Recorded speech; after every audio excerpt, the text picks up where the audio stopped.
Uchungu na kulia machozi ya uchungu ukiwa kwanza uko katika dhiki wajiletea shida.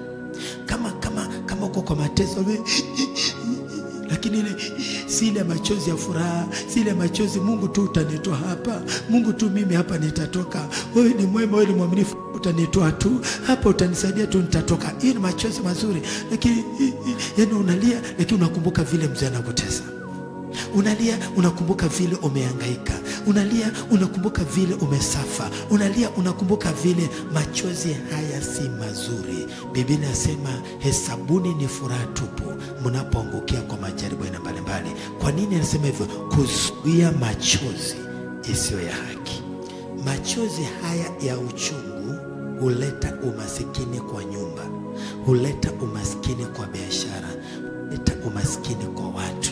Kulingana na kitabu cha Ayubu anavyotuambia ati mtu wa uchungu hufa bila kuonja mema. Kuwa na roho ya kusamehe, you will never have bitterness. Kuwa na roho ya kuachilia makosa ya watu, hakuna siku utakuwa na bitterness, and you live a good life.